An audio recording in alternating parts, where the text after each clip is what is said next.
La cosa es que hasta ahora, si bien el presidente no hizo ninguna alusión directa, se interpretó que se refería uno a las hipótesis, ¿no?, que están circulando en torno a la acción del gobierno venezolano en el crimen, que rápidamente cobraron mucha fuerza, probablemente se han venido diluyendo con el paso del tiempo, pero no ha sido descartada, y desde la oposición automáticamente se cuestionó al Partido Comunista por su apoyo al régimen de Nicolás Maduro, por tener a un histórico del Partido Comunista como Juan Andrés Lagos como asesor del gobierno, a Camila Vallejo como una vocera que ha tenido que salir a comunicar la postura del gobierno, aunque ha sido mucho más la ministra del Interior la que ha tenido que llevar el pandero en términos comunicacionales respecto a este tema, pero vimos también, por supuesto, una crítica hacia el Partido Comunista que de alguna manera lo pone en una situación, voy a decir, un tanto injusta, ¿no? Es como asumir automáticamente que porque hay comunistas que no tienen una mirada crítica al gobierno de Nicolás Maduro, automáticamente pueden tener una cierta complicidad, ¿no?, respecto a una investigación que por lo demás no pasa por el Poder Ejecutivo, sino que por el Ministerio Público. Pero como sea,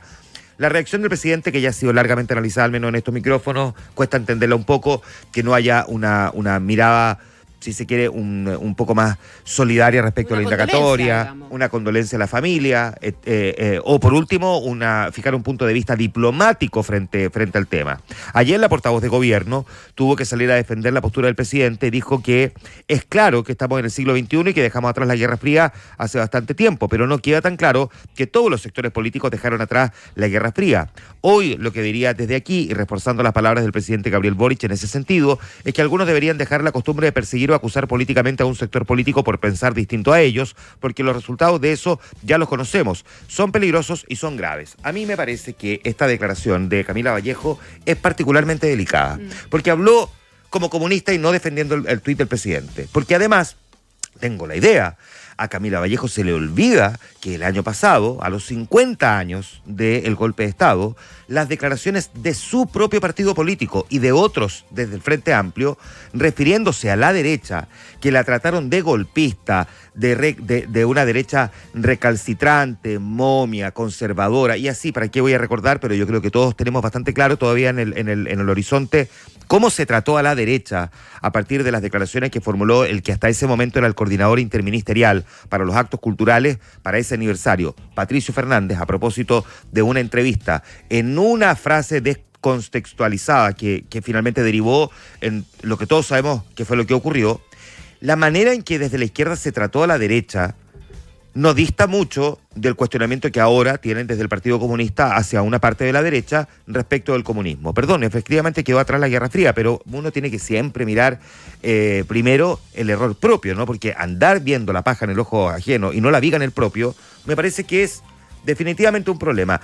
Lamentablemente la política chilena está metida en estas trincheras, ¿no? Que el presidente considera más importante salir a defender al Partido Comunista que abordar un tema que tiene que ver con el crimen organizado. ¿Cómo es posible que en un país como el nuestro, con la rapidez con la que salió a actuar el Ministerio Público y en general el Poder Judicial y las autoridades del Ejecutivo, es decir, coordinando a las policías, aún así hayan terminado matando a este militar en retiro, da cuenta de la capacidad que tiene el crimen organizado de operar en Chile? Y sin embargo, el presidente, sabiendo, yo asumo que el presidente lo tiene nítidamente claro, la gravedad y delicadeza del momento en el que estamos frente a esa realidad, él lo único que haya considerado relevante era tuitear respecto de un supuesto anticomunismo, que probablemente hay un anticomunismo. A mí cuando me dicen que yo soy anticomunista porque tengo una mirada crítica del anticomunismo, bajo esa lógica sería anti todo, porque he tenido mirada crítica de la UDI, pregúntale a Javier Macaya, con quien tuvimos un entrevero hace algunos meses, también por una crítica que le formulé al partido. O sea, uno sería anti todo solo por criticar algo. Me parece que esta reacción política que estamos teniendo hoy día